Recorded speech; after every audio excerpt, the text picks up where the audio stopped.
I've seen so much behind those walls that I feel like I've been in war. When this whole process is over, I want to go have a conversation with someone in the medical field because I genuinely am showing soft signs of PTSD. You cannot be human and not see the injustice. Monopoly power has a devastating impact on people and communities of color. Is that a symptom of monopoly power or part of the plan? Hello, and welcome to another episode of Building Local Power. I'm your host, Danny Kane, here to bring you more stories of interesting folks doing interesting work fighting corporate control and, well, building local power. Today's episode is the first in a new season centering on how monopoly power interacts and intersects with systemic racism. The Building Local Power team was inspired to explore this vital issue by Power Play, an ILSR report written by my coworker Sue Holdenberg. In Power Play, Sue argues that systemic racism is not simply a side effect of monopoly power. Rather, it's a method that monopolies exploit in order to gain and hang on to that power. It flips the script on an already proven assumption. We know people in communities of color are especially susceptible to the devastating impacts of monopoly power. Sue takes it a step further and shows, in her words, that racial disparity is not merely an outcome of monopoly power, but rather a means by which corporations attain it. We'll have Sue on to discuss her report in detail in a few episodes. Until then, we're going to look at a few case studies to hear stories about the people impacted by this monopoly-driven systemic racism. I'm really thrilled to welcome our first guests in that storytelling effort, Reverend Ryan Brown and Adam Stroma. Adam and Reverend Ryan are both leaders in Amazon Cause, or Carolina Amazonians United for Solidarity and Empowerment. Amazon Cause is fighting to organize a union at Amazon's RDU1 warehouse in Garner, North Carolina, just south of Raleigh. Reverend Ryan Brown has been an Amazon worker since 2019. He is the founder and president of Cause and an ordained minister and former pastor of Macedonia Missionary Baptist Church. Joining him is Adam Stroma, the Cause Community Committee Chair and a member of the Cause Steering Committee. Adam has also been a member of DSA since 2015. Reverend Ryan and Adam, I'm really honored to welcome you to Building Local Power. My first question, I think, is, and this is for both of you, whoever wants to answer it can jump in. I'm wondering about the makeup of the workers at RDU1. Who are the people that are working there? Where do they come from? How wide of a net does the warehouse kind of draw towards it from the surrounding area in North Carolina? I'll take that question. And first of all, brother Danny, I want to thank you for giving us this opportunity to speak to your viewers on building local power, something that Adam and I and the rest of our comrades have been doing for the last 3 years at Amazon RDU1 in Garner, North Carolina. Our warehouse is a very diverse workhouse. It is a warehouse that is mostly made up of workers of color, large influx of black workers, Hispanic workers, migrant workers from Muslims or Arabic-speaking countries. The unique thing about our warehouse, and one of the reasons that we also started organizing, is because of the racism and discrimination that is in front of your face every day. Amazon discriminates against 4 unique demographics at RDU1. They discriminate against workers of color, older workers of any color, women, and disabled workers. And one of the things we notice is that the higher and higher you get up into leadership, the wider and wider it gets. And we have several of our coworkers who are just as qualified, and the DEI that they preach is pure hypocrisy. Thanks for that, Reverend Ryan. Adam, would you like to chime in? I'm the chair of the community committee, so throughout, I'm just representing volunteers who have helped with this work. We tend to get a lot of support from the Research Triangle area, so it tends to be a lot of people living in Durham, Raleigh, and a pretty substantial number of people who live right near the warehouse and know how important it is in the community. But we've always been working to branch out, and I'm very happy to say that we've gotten support from people all over the country in various ways, including people like yourself who have reached out to or contacted us or been in touch with us to help us get where we are. So we're always very appreciative. The more help, the better. That's great. Thank you for that, Adam and Reverend Ryan. And I have so many follow-up questions. We're definitely going to get to racism and discrimination later. Adam, I want to pick up on something you said, and you mentioned the importance of the warehouse to the community. Can you expand upon that a little bit? What does RDU1 mean to the area or the Research Triangle or North Carolina? I think a little history lesson is very indicative about RDU1. It's kind of on haunted ground, in my personal opinion. I looked back into the history of it because it's a massive industrial site. It's clearly zoned for it. It's this very big, sprawling location. And it is currently one of the largest workplaces of any size in the state of North Carolina. And it was always zoned to be a big industrial plant. So I looked into the history of it. RDU1 is on the site of what used to be a former meat packing plant. In fact, I believe it specialized in poultry processing. It's actually on 4851 Jones Sausage Road in Garner. And Garner is not a big town. So if you have a plant that is employing thousands upon thousands of people, as is the case in Garner, I mean, that is the big enterprise. So then one logically asks, well, how did Amazon get there? And the answer is that there was actually an industrial accident. There was a natural gas leak at the poultry plant that blew up and it killed workers. There was a massive settlement. The plant was shuttered. Payouts, it was a ConAgra facility, if my memory serves. Payouts had to be made to the families, and the facility just sat empty. It was a lot for a number of years. And the Garner City government obviously was losing a lot of previously expected tax revenue as a result of that. But you close up a place like that that's set aside like that, it's too expensive for a lot of these deindustrialized areas, really depressed areas, to quickly pivot. Those are exactly the kind of communities, especially one near an airport and off of I-40, which are big air shipping and interstate logistics hubs, respectively, that Amazon preys on. And so Amazon reached out a number of years ago to the city government, did what they do, which is win a sweetheart deal. I'm sure there were tax breaks. They get their representatives in to basically squeeze them as hard as they can, and they opened up a facility. But I would just close on this note, which is really telling about the scale of the struggle and what I mean when I say that there are local people who understand how important it is that we win here. I was at an event that we organized with workers talking to workers, trying to give them more explanation about what unions are, what Amazon, what Cause is trying to do. And I sat next to a guy, and I got into a conversation with him. He was a black worker. I believe he worked on the first floor, and he was telling me a little bit about himself. He worked at that ConAgra plant. He was there the day the natural gas explosion happened. He remembers where he was. He remembers the confusion, the fear, the fallout from it. Obviously, he basically lost his job as a result of it closing. And when you're in a community like Garner, you wait a number of years. When that facility reopens as an Amazon plant, it is really the only game of town and the only game across a lot of towns that people can go to get a job that pays more than starvation wages. I mean, it's not really, I mean, these days it's about starvation wages, but it's better, quite frankly, than some of the smaller facilities that you see. And so I think it's really important to stress that that is why this struggle is so important. And that is why people like myself, who otherwise have no direct relation to this warehouse, nonetheless, when we learned about what was going on and we heard from people like Reverend Ryan what's going on, and we immediately understand the scale of the struggle. You go to this warehouse, it is massive. And that is ultimately why it is so important that we win here. That was a long explanation, but I think it's really important that people understand the predatory relationship of Amazon to this community, the importance of that lot and the warehouse to the facility. It's all interconnected, and it all means that Cause really has to win, not just for the immediate workers, but for that community across multiple generations.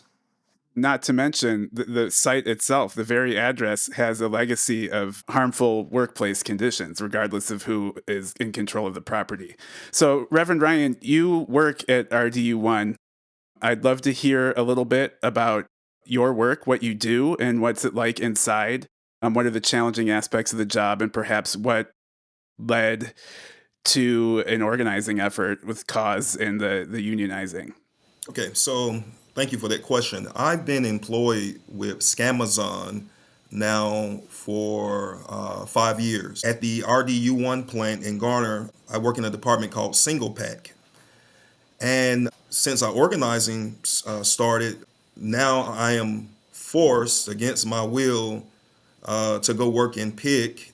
And they sold it to workers as that it was for your safety. Because they don't want you working the same muscles.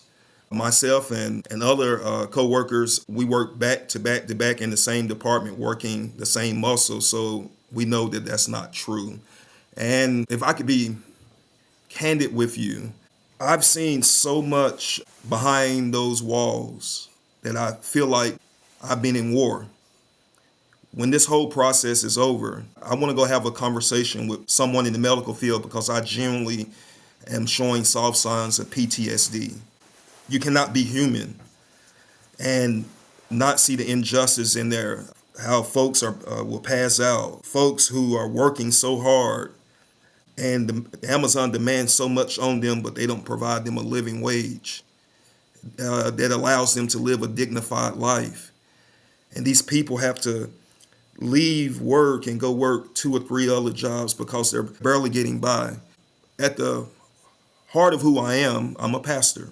I love people, all of God's people, regardless of your sexual orientation, have you identified pronouns, your religion, it don't matter to me. And we started organizing right at the pandemic. And I will hasten to conclude answering this question, but let me put that in perspective for you. When the pandemic first hit, I was at Amazon. Those first 2 months, I was like, wow, this feels really good. We had a $2 or $3 pay increase. Any time worked over 40 was not time and a half. It was double overtime. And if we felt like we wasn't feeling well, we could leave and time wouldn't be counting against us. And in 2 months, they rolled all those benefits away. And for the first time in my life, during that period, I was proud to be an American. I've never served our country in the military, but I was on the front lines helping my fellow Americans get the essentials and other things that they need because they couldn't go out. During that time, Amazon would tell us that there were individuals who had tested positive. They wouldn't tell us the number of how many people tested positive for COVID, and they wouldn't tell us what department. But we started taking measures in our own hands by having discussions with one another. And so we knew where the hot spots were in the building. And so one day I was asked to go to a part of the facility that we knew that was a hot spot. And I was told that I had no choice. Only a slave has no choice. And I refused to go. And in that moment, that was our proverbial Rosa Parks moment. And Mary Hill and I, Mom Mary, we started organizing our coworkers. Thank you for sharing the insights to behind the walls at RDU1, and I'm sorry to hear about how much you've gone through. And it's completely understandable how the organizing effort started right there. So, Adam, you say you don't have a direct relationship to RDU1. What brought you into the fight? So I'm a member of the Democratic Socialists of America. I've been a member for about 9 years now. I just believe, labels aside, that I mean, labor is where you make your daily bread. Labor determines the rise and fall of communities. And I will say that what is really magical about this work is you come to be involved with the lives of so many people. I've been to Reverend Ryan's house. Reverend Ryan's been to my house. There are so many people in this campaign that I can truly call my friends, I feel, over the course of this. And that's why it's such rewarding work to do. It introduces you to something that you can very easily not get, and which can really rapidly hollow out your life, which is relationships that are only essentially like kind of mercantile and business related outside of your family, right? This is just people talking to people. I work from home all the time. I work horrible hours, frankly, but at a company that treats me a little better. But it's still like not a human connection in the same way that working with my coworkers are. And that's part of the reason I joined wanted to help the labor movement. And that's part of the reason why I got involved in the cause campaign. The very first thing I did actually was we were handing out flyers to workers to try to get a list of grievances, because workers like Ryan had seen that actually it is not cataclysmic to a company's bottom line to treat human beings like human beings. And when people took that away, I think that opened up a kind of class consciousness about them, that Amazon was only really doing that because they felt like they had to. But it shouldn't take a pandemic that kills 1 million Americans for them to treat people like human beings, let them go home if they feel sick, let them take a bathroom break. I mean, I truly believe that. But the relationship between what happens to workers at RD1 and what people outside of the warehouse, beyond the walls, see, I think really needs to be stressed. Ryan was talking about singles pack. He knows the jargon so well, so I'm not gonna get way into it. Ryan, correct me if I'm wrong. Singles pack, that's when you have only a single object that's been ordered. People will recognize them. Those are the little tear bags that you get, or the little tiny boxes that you can kind of quickly pack up and hand out. I mean, they process hundreds of thousands of those, if not millions of those, every day or every week. And the workers are just not even getting paid enough to make rent. One of the flyerings that I did, we try to catch people as they're getting in and out of the building. A lot of workers, we struggled to get flyers to them. Eventually they got cooler about it, but we struggled to get flyers to them because they were taking taxis because they can't afford the disposable income to get a car under any circumstance. And I've actually handed out to flyers to workers who were walking out, not only because they didn't have a car, but because they were homeless. And when you see that, just so much of the talk about what passes for important politics today and what is considered a proportional and acceptable response to corporate greed and to capitalistic exploitation in America. I mean, you can't really be fooled by the propaganda anymore.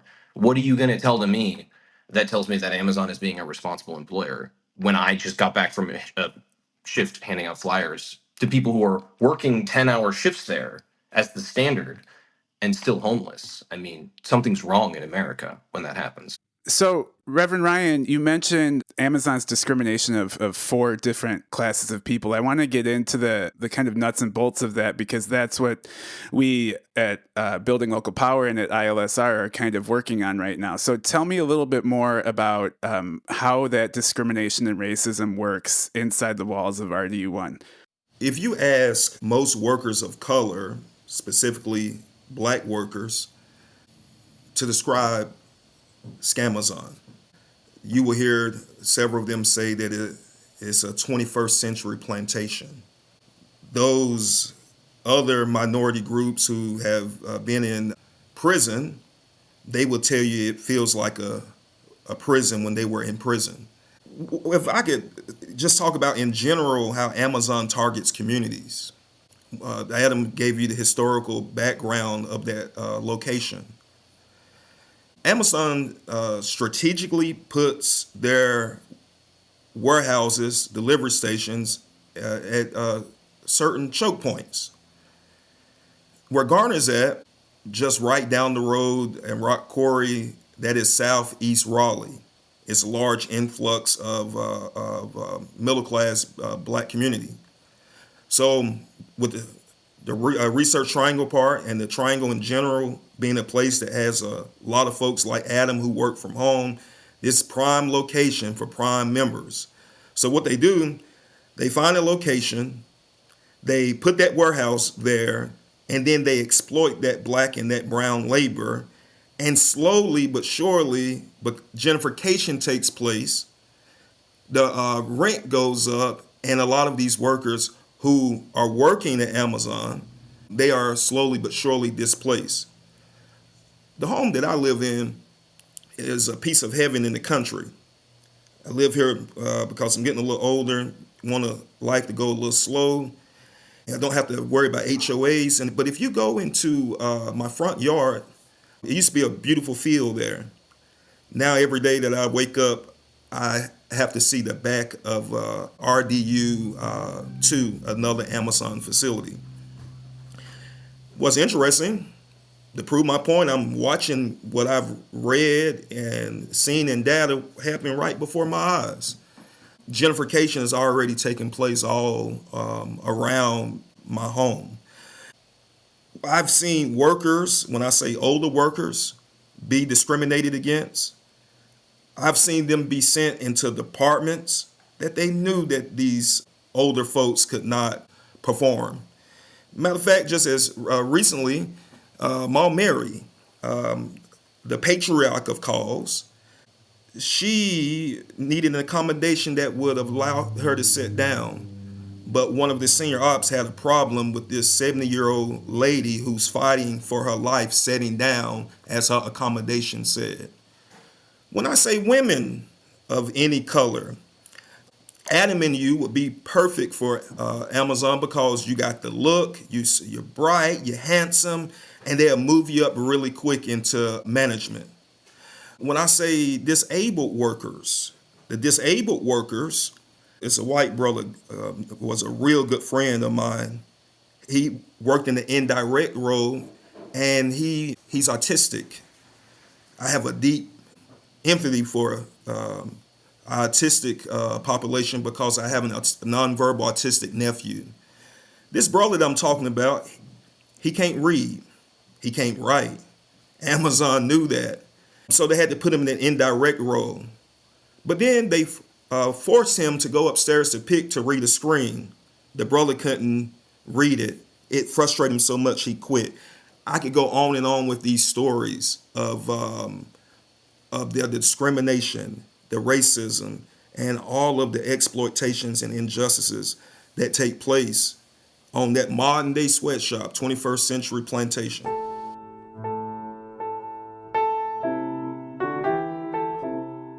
Reverend Ryan, thank you so much for sharing those stories and those experiences.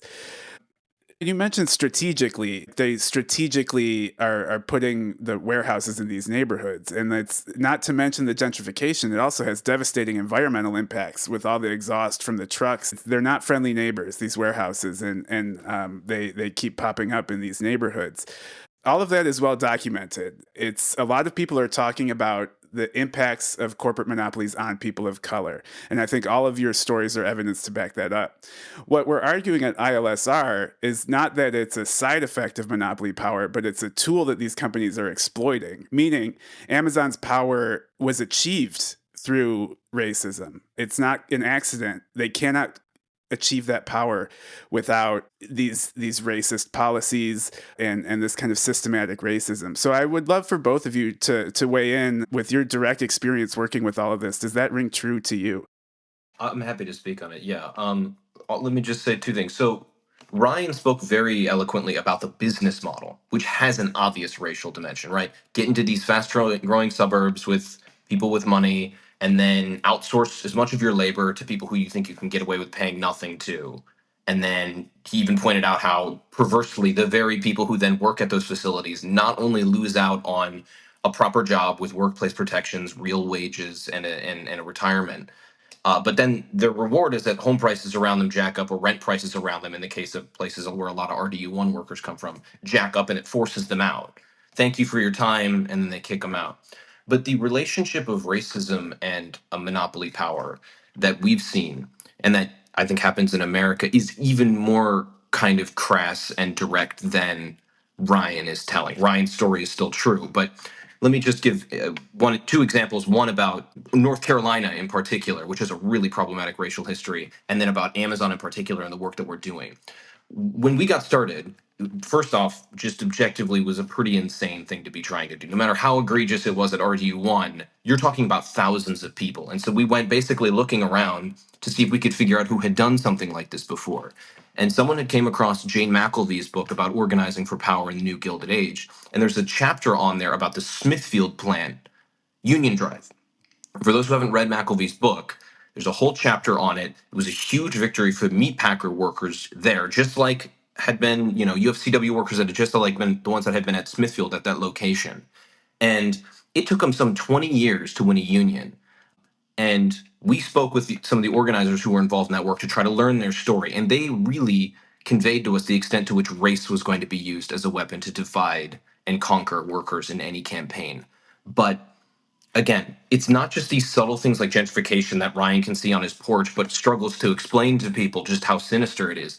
What happened? The reason that the Smithfield campaign took so long was because the meatpacking plant, Smithfield, was consciously using racial strategies to divide workers against each other.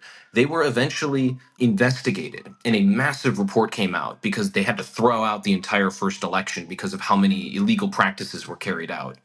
And one of the things that they found was that internal company documentation advised that the path to success for the company to beat the nascent union drive was to, in their own specific language, incite a race war between the Hispanic workers at the facility and the black workers at the facility. Now, in North Carolina, people don't know this, but North Carolina has one of the largest Latino populations in the entire United States.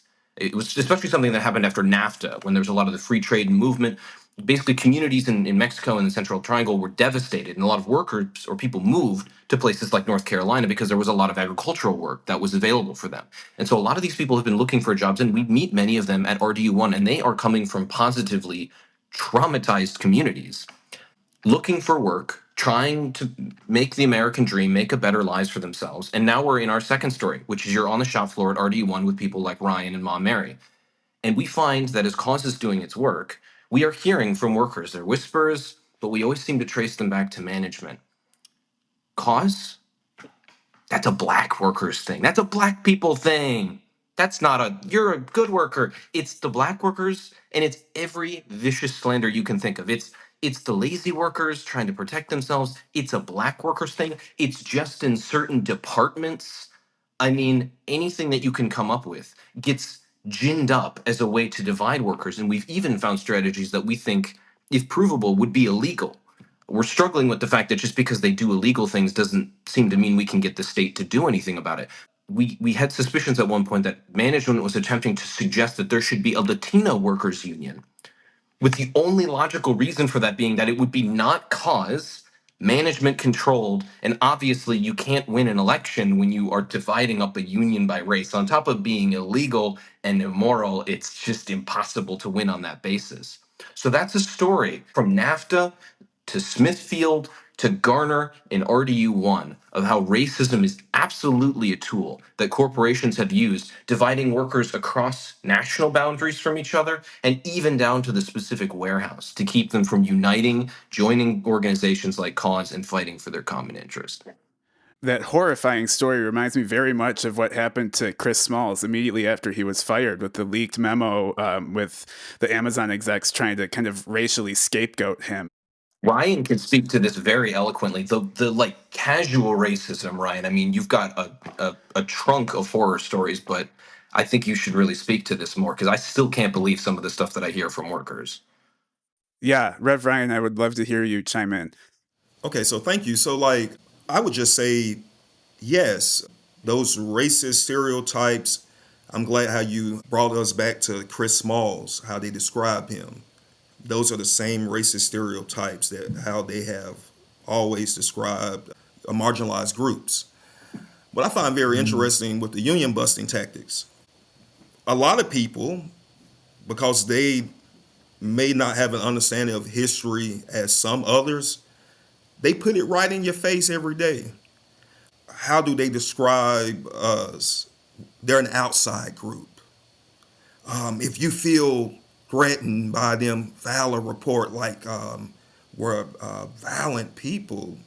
And many of us have worked in that building since the building opened. The conversations that I have is that as early as even the civil rights movement, how would they describe those freedom riders and those who were fighting for upward mobility? Then my also struggles with you have the union buses that they send in. They send in an older black lady, be the auntie, the grandma, to try to talk to people. They send in the Hispanic folks to get the Hispanic people together to talk very negative about black workers. I was shutting down captive audience meetings, and this one militant black man, and it took me about 10 minutes to realize what was going on. He was wanting an emotional reaction out of me so that they could terminate me off of my emotions because I figured that after stereotypes, you think I'm this angry black man. And I can't even make this up. The man whispered in my ear, nigga, you gonna sit your ass down in this meeting and you ain't gonna say a damn word. Danny and Adam, and to your viewers, every fiber in me legitimately wanted to swing on him. But true strength is when you can restrain. Then I've noticed that here lately, anytime that they have any interaction with me, they try to send black males. The last two amateurs that they sent, we're all black males. We all attended HBCUs, but we're not the same type of Negroes. You understand what I'm saying? We're made from different cloths. I fight for the oppressed. You fight for the oppressor. So we're not the same type of people. So I could never relate to anyone like you. But a lot of the workers, they complain. Matter of fact, and I'm gonna close off this one. I've watched folks who shouldn't have been promoted get promoted.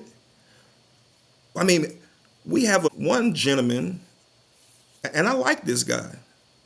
and he's a leader, and I really do like him, but he doesn't even have a high school diploma. And you have several people that's on that floor that have education beyond high school, but and work there longer, but they can't get promoted. And so the racism, what I try to teach and explain to people, it's a tool that wealthy people have always used to divide us, even like in the election. It's just a tool and a distraction. And while we're fussing and fighting about stuff that has nothing to do with us, they're stealing all the loot. Thank you both. Powerful stuff. And it strikes me now and at other points in our conversation how you both have so convincingly linked this to history. Like, this is not new at RDU1. It's a tactic that Amazon is using, but this stuff goes way back. This has been how people hang on to power for a long time, and it's definitely a toolbox that corporate monopolies are using to hang on to their power. So you're organizing, you're collecting cards, you're hoping to have an election. I want to end by pivoting towards your goals and your hopes. So both of you, tell me what your hopes are for the future of Amazon Cause and RDU1. Our hope is we win. Our hope is we get a union. And our hope is we figure out how to win real concessions from Amazon. Everyone involved in Cause believes not only in the importance of a union, but in the importance of fighting for an independent union. Opinions differ. For the most part, I think most people don't have any problem with the existing unions. It's just that we all value our independence, and we want to be able to tell workers that we are a part of something that is truly by and for Amazon workers. Ryan, I'm sure, agrees when I say this, but the volunteers that I work with are fantastically considerate people in that they will not step out of line. They only act on the order for the workers, and they do a fine job doing that. And so our goal is to be able to not only win the election, but help workers deliver to their coworkers the opportunity to do something really transformative. Because if we win here and we can organize on the shop floor and we can force Amazon to the table, that single example would be a transformative moment for the labor movement. We know that others like Smalls have struggled to bring Amazon to the table. We always want to work with other unions where we can and with our community members to win the best possible contract for Amazon workers. But what we are doing is really unprecedented in that we remain an independent union after a really bitter campaign that Amazon has been waging. And we are doing so with no external support except people who care and the work of the workers above all else. And we're doing it in the South. Even the Bessemer campaign was fundamentally right. It was a union drive that continues to be driven by the workers at RDB at DSU. Cause is not like that. Cause has worked with and always cherishes its relations with other workers, but we are still fighting not only to win, but win big and win as an independent union in the South. If we can win in North Carolina, one of the weakest states on labor in the country, we can win anywhere. And that is a message that I think that many people need to hear, because that is the kind of politics that they can win that puts, bread in their mouths and food on the table for their families. And it is just a direct artery line, in my opinion, to making America and the world a better place to live. That was well said, Adam. It's really nothing to add to it. One of my favorite cartoons is Pinky and the Brain. What are we going to do tonight? The same thing we do every night. We're trying to take over the world here. And we're going to do it one warehouse at a time, starting at RDU1. You talked about connecting the dots with history. I am a minister, an ordained minister, and I see that what we're doing, in my opinion, is God's work. We're making this world a better place. And even those workers who may not understand it now or may even reject us, we tell folks, well, we're still going to fight for your children. We're still going to fight for your grandchildren and all of those that are younger than you. Jesus of Nazareth, if he is who Muslims or Jews or Christians say he is, I'm not making a theological argument here. I'm just talking about a brown Palestinian Jew named Jesus. He was a revolutionary, and he was executed because he started fighting the corruption in a nation that was occupying his land. Amazon seems similar. It's like the Roman Empire. It comes in, it occupies our neighborhoods, and it depresses our neighborhoods, and it oppresses those residents that are in those neighborhoods. And just like that brown Palestinian Jew named Jesus, people tell his story every Sunday. We want to start a movement, and our goal and hope is that years from now, that folks will still be talking about what was done in a little town called Garner, North Carolina. Adam Stroma, Reverend Ryan Brown, thank you so much. Conversation was incredible. We find ourselves in a season where hope feels out of reach at times, but I have to say that talking to you for the last half hour has given me hope. So best of luck in your campaign. We'll all be following along. If you want to stay updated on Amazon Cause's efforts, follow them on social media at Amazon Cause on Twitter and Instagram. We'll also share a link in the show notes to more info about Amazon Cause, as well as a GoFundMe if you're inclined to support their efforts. The show notes will also have a link to ILSR's Power Play report so you can further contextualize the role systemic racism plays in monopoly power. This episode of Building Local Power was produced by me, Danny Kane, as well as Reggie Rucker. I edited the episode with the help of Matea Noel, who also wrote the music. Thank you so much for listening to Building Local Power, and see you next time.